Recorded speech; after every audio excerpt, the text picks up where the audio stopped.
So today we're going to learn the fantastically useful skill of being able to transpose giant steps into all 12 keys by way of transposing the Coltrane cycle, which is a little bit more useful. We're also going to learn a nice way to solo on the Coltrane cycle as well. Okay, so giant steps is obviously a bit of a bugbear for a lot of people. It is, to be fair, quite difficult, especially at 290 beats a minute. We will not be playing it at 290 beats a minute today, and if you can play at 290 beats a minute, this is probably a video that you won't require. Please go away and stop practicing. But if you are struggling a little bit with giant steps and want to get more of an insight into it, I think this is a useful way of looking at it.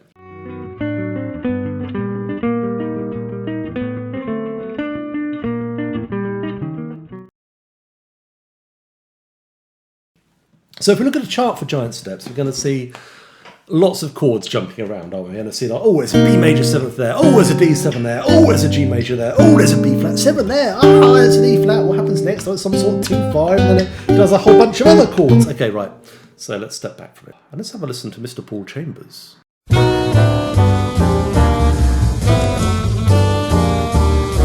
Because if you listen to what Paul Chambers is doing, he's actually just playing a whole tone bass. He's starting on the B and going boom, boom, boom, boom, boom, and then you go up on the E flat.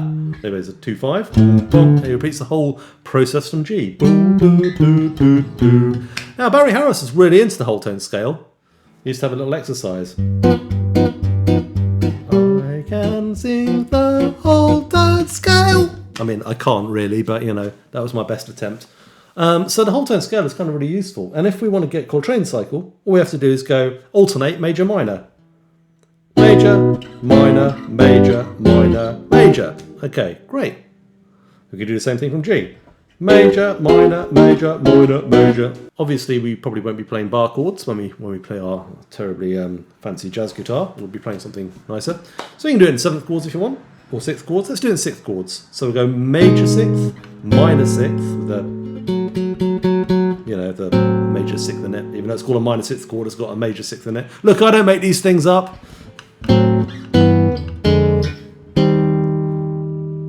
Do major 7ths if you wanted, and minor 7ths. That works as well. Same thing up here.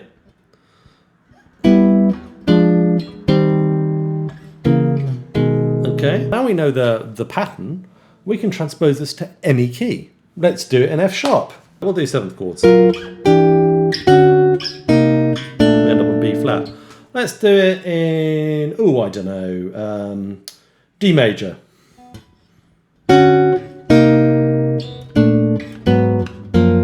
And we end up on F sharp, right?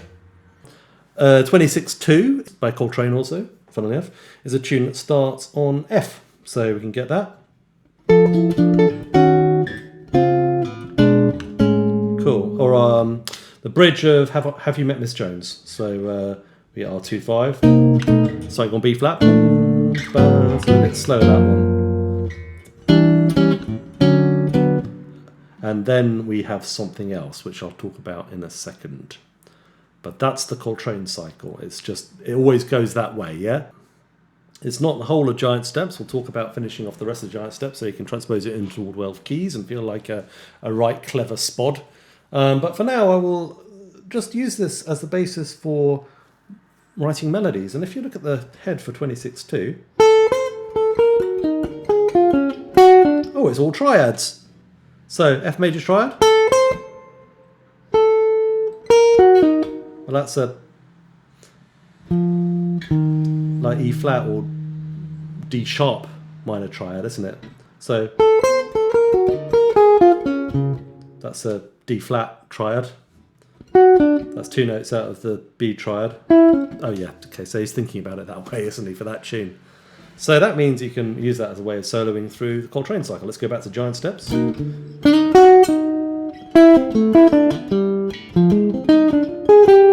Okay, so obviously you probably want to do that in position because it's a bit much to kind of do that down the neck all the time, especially if you're playing it at a fast tempo. So I would practice that in position. Maybe you could use a sort of Mick Goodrick style permutation of triad inversions or something. So it's a good little pattern to do, isn't it? So B, A minor, G, and then so then you turn that into a line. There you go. Okay, great. Let's do it for the other one. Let's do it for the one starting on G. So the same thing again. Let's try and keep it in position.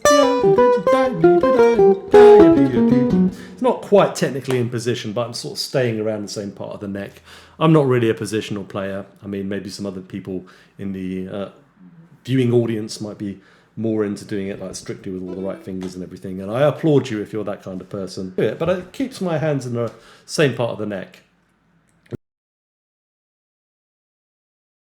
That's cool, but in order to transpose giant steps, we have to understand the rest of the tune. So the first thing to understand is how these two initial Coltrane cycles are glued together.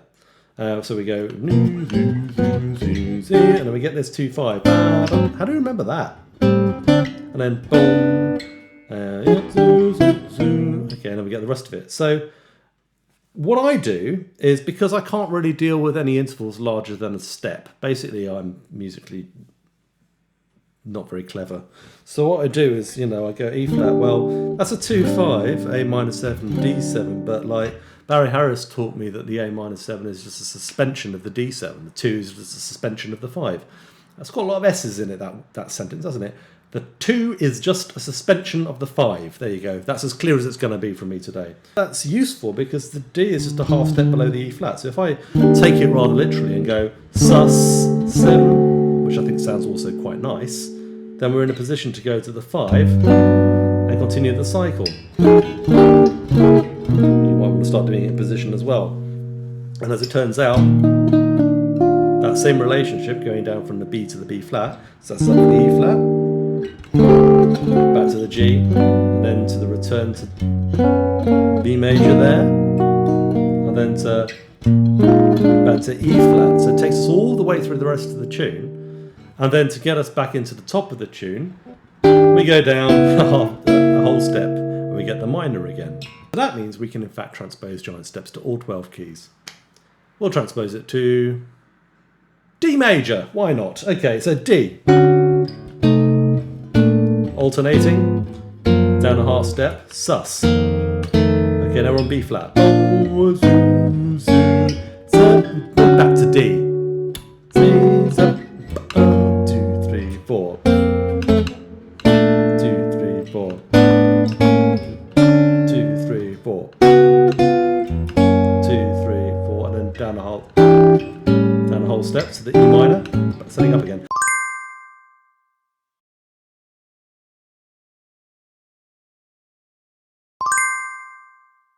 By the way, some person in the comments is going, well, actually, the giant step starts on the B chord and it's not in the key of B, it's in the key of E flat. I don't know if that's actually how they talk, but that's how they talk in my imagination. So actually, you can't say that that version of giant steps is in D. So I am actually being incorrect. The real key of this giant steps starting on D is actually, I think, F sharp or G flat. Okay. So, well, but you know, let's do one starting on F sharp or G flat. 3,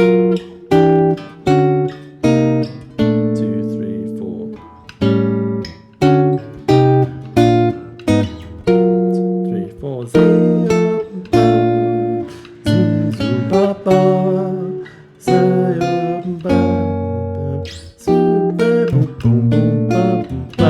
There we go, we're back to F sharp again. That's really all there is to it.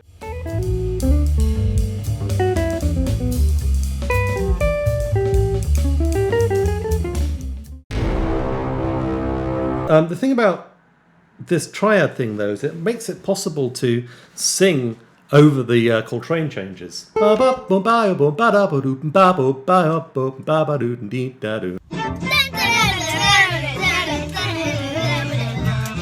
does make it hearable, and that's important. We need to be able to hear the things we play instead of just like rattling them off mechanically. Like